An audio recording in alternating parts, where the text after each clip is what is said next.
ASMR conspiracy theory video. Now this is episode number 2 of this little series we've got going on the channel, and this is the first video, proper video, which I've released under the new name All Sorts ASMR. So thank you for those of you who supported that sort of announcement video, and I hope you all had a good Christmas and New Year's period, and hope we can all have a great 2021. And you know how best to start it than talking about some controversial conspiracies. In episode number 1 we covered the 1969 moon landing, and in that I asked for some of your suggestions as to what the next one could be, and shout out to August Palumbo for suggesting this one, which is, as you can tell by the title, the Assassination of JFK. A few notes before we get started. I'm experimenting with a kind of like new setup right now.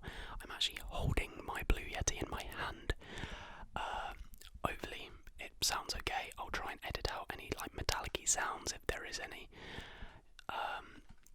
I've got some lighting going on, sort of like an orange hue. Thought this was a bit more relaxing. I don't know. And you know, I've just got my curtains for the background, but hey, hopefully it's alright. There were some other things I had to say. Oh yeah, I feel like I have to prefix these videos by saying conspiracy theories obviously can be on quite sensitive subjects. And I just want to say, like, these videos aren't to spread any fake news or, you know, malicious content. You know, these conspiracy theories exist and some of them are just outright entertaining. So I figured, you know, why not talk about them in an entertaining and hopefully relaxing way. So yeah, all good vibes my end, nothing malicious, so I think we should just get straight into it. But quickly before we do, I want you to comment right now what conspiracy theory we should do next. We've done moon landing and we're doing JFK now. Comment something down below right now that you'd like to see covered here. Somebody commented Diana last time, but I think things like maybe Diana and like maybe things like 9/11 might be a little bit too controversial, but I don't know, give me your guys' views down below. I just don't want to get cancelled so early on into the comeback, basically. So all of the notes for today's conspiracies are on my phone, so I'm going to be glancing between that and the camera as much as possible, so that explains that. So I think I've introduced and rambled enough. Let's get into those conspiracies. So, to start, I figured a good place to begin would be to introduce Kennedy, and give a bit of background to what we're going to be talking about. So, John Fitzgerald Kennedy, otherwise known as JFK, was born in May 29th, 1917, and is often referred to his initials JFK. He was the 35th President of the United States of America and served from January 1961 to November 1963. Now, a key thing to note about Kennedy's presidency was that he served during the Cold War. Now, we'd sort of touched upon this in the moon landing one, but for those of you who are unfamiliar with what this is, it was essentially a propaganda war waged between the US and the USSR, or Russia. And the term Cold War basically means that not many weapons were fired, very little. It was all about, you know, word of mouth and opinions, ideologies, that kind of thing. So, as part of this wider Cold War context, the main issues that Kennedy was faced with during his presidency was the Vietnam War and the Cuban Missile Crisis. This will kind of feed into some of these conspiracies, so on to his assassination. Now, on Friday the 22nd of November 1963, President Kennedy was riding in the presidential limousine with his wife through Dealey Plaza in Dallas, Texas. Apologies for any mispronunciations. Thousands of people had lined the streets to wave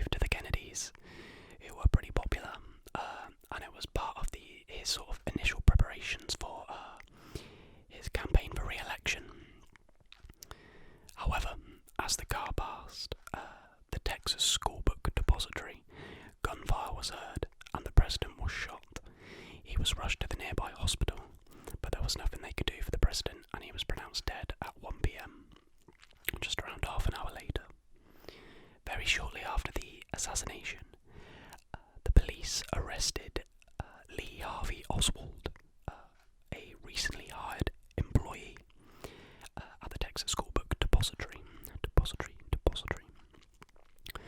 On Sunday morning, November 24th, Oswald was scheduled to be transferred from police headquarters to the county jail. Viewers across America watching the live television coverage suddenly saw a man aim a pistol and fire at point-blank range. The assailant was identified as Jack Ruby. Jack Ruby was a local nightclub owner. Oswald died 2 hours later at Parkland Hospital. So, the assassination of President Kennedy and the subsequent murder of Lee Harvey Oswald sparked a number of conspiracy theories. And when I say a number, there are bloody loads. Honestly, there's so many. A 2003 ABC News poll found that 70% of Americans believed Kennedy's death was the result of a broader plot. And we're now going to explore some of these theories right now. Theory number 1, the grassy knoll. Now this is probably one of the more straightforward conspiracy theories.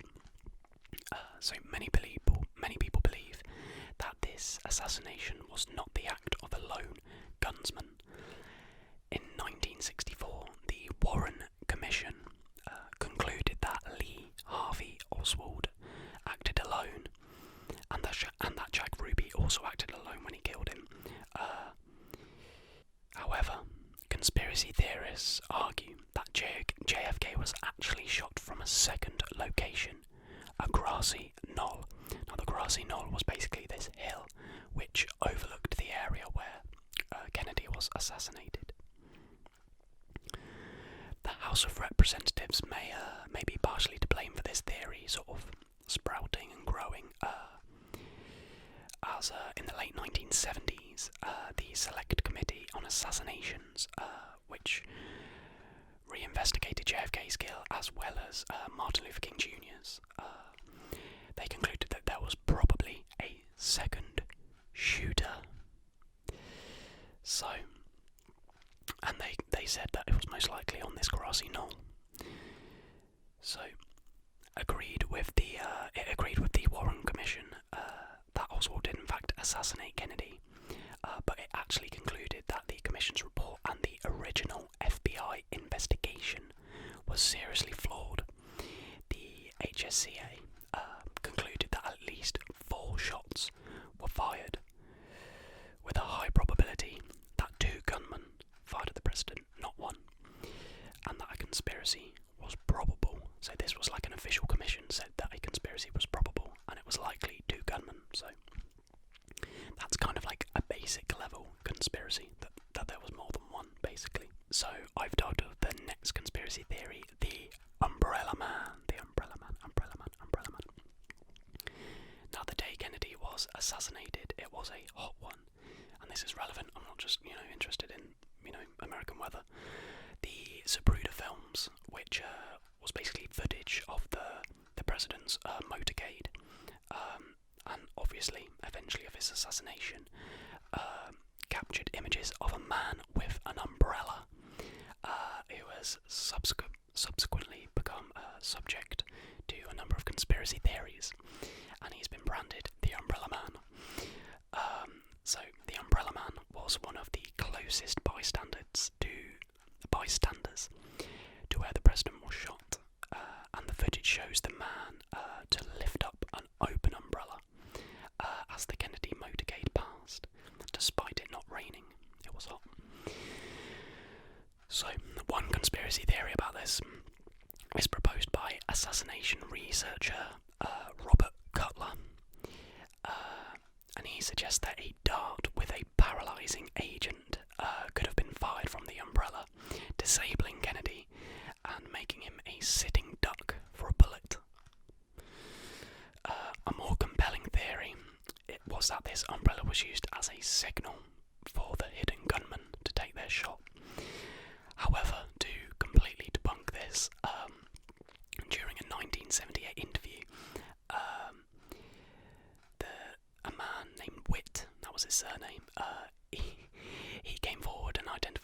as the Umbrella Man, and he revealed that basically he just wanted to heckle the president. He was a conservative type fellow, according to this quote, and he had heard that the umbrella was a sore spot with the Kennedy family due to its association with British Prime Minister Neville Chamberlain, who, like JFK's father, Joseph Kennedy, supported appeasement prior to World War II. So this man wasn't shooting Kennedy with poisoned darts, he wasn't signalling to hidden gunmen, he just wanted to mess with the big man, basically. Conspiracy theory number 3. Organised crime / the mob. So, in 1979, the House Select Committee on Assassinations wrote, "The committee believes, on the basis of the evidence available to it, that the National Syndicate of Organised Crime, as a group, was not involved in the assassination of President Kennedy, but that the available evidence does not preclude the possibility that individual members have not been involved." So they weren't saying outright that the mafia was involved, but they haven't ruled out that individual members weren't involved, basically. So some believe that JFK's assassination was in fact a mafia conspiracy. Government documents have revealed that some members of the mafia worked with the CIA, the Central Intelligence Agency, on assassination attempts against Cuban leader Fidel Castro. This is known as the Bay of Pigs invasion, and basically it flopped, it failed, and they didn't assassinate Castro. And it was something that JFK had approved. Apparently, after Fidel Castro had led a revolution that toppled a friendly government in 1959, the CIA was desperate to eliminate him. So the agency sought out a partner equally worried about Castro, and they found the mafia, who didn't like Castro because basically the mafia had lucrative investments in Cuban casinos, which had been closed under Castro.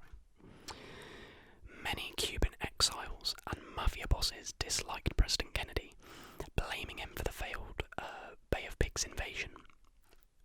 They also disliked Kennedy's brother, the United States Attorney General Robert F. Kennedy, who he'd basically conducted heavy assaults on organised crime, really going after the mob, after the mafia.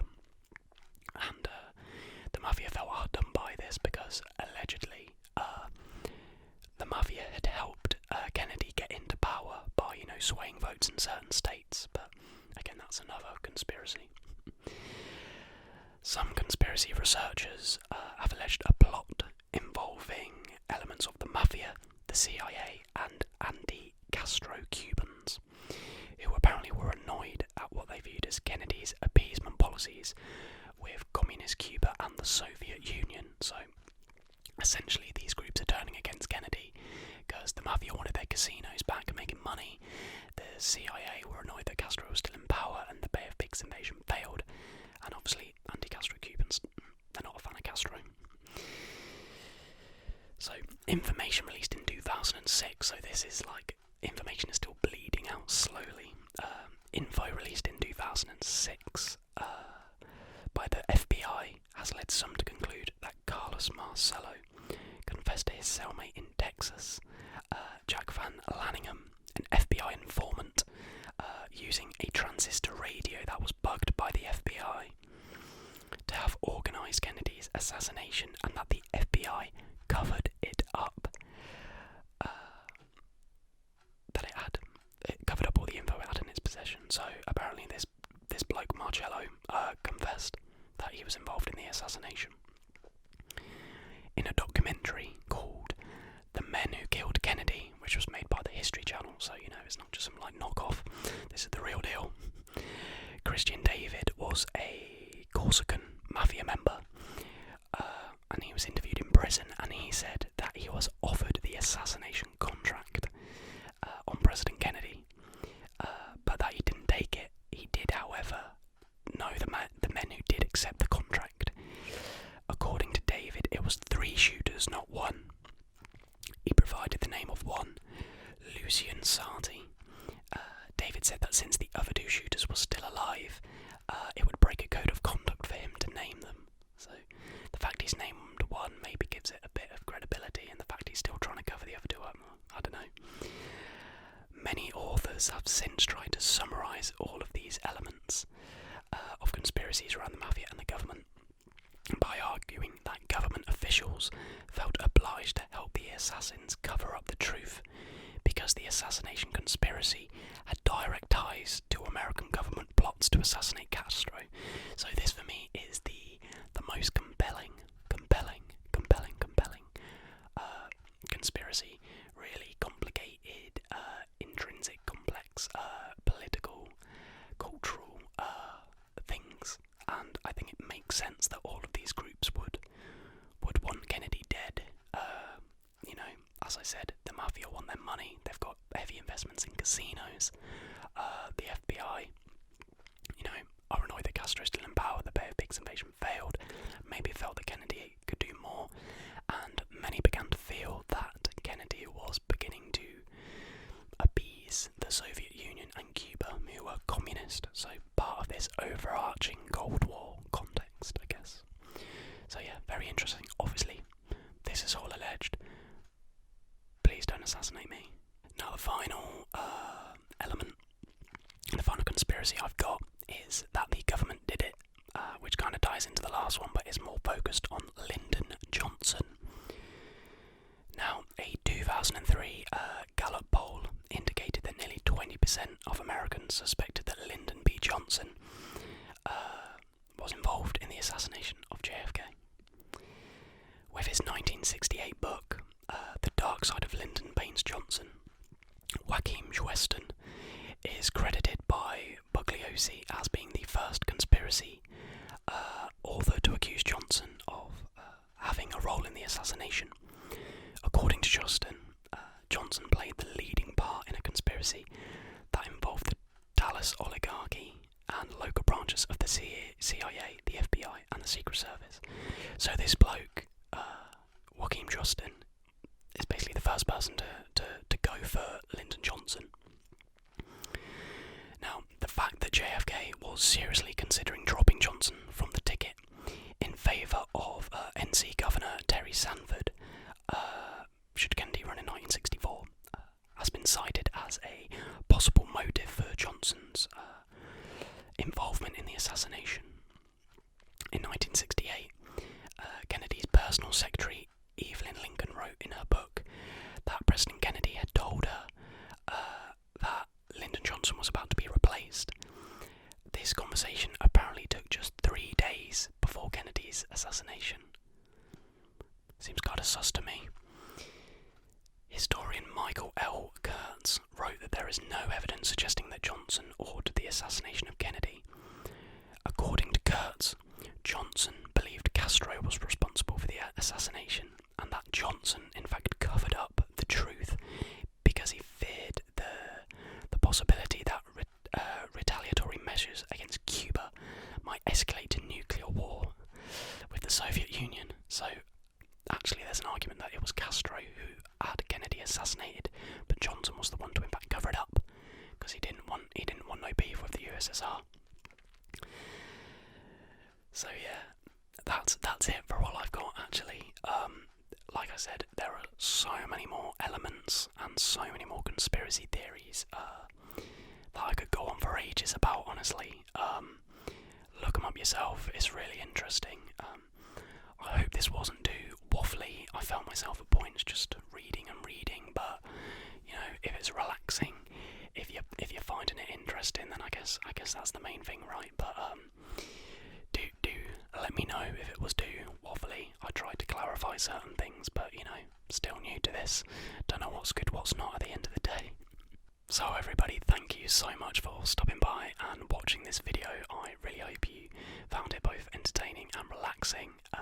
There's plenty more conspiracy videos to come. Again, if you didn't earlier, please comment down below what you'd like to see covered. The next video I'm releasing, I think, is actually a football conspiracy theories video, and then we're taking a break from conspiracies for a few videos, and then we'll return early February, late January to conspiracy theory number 3.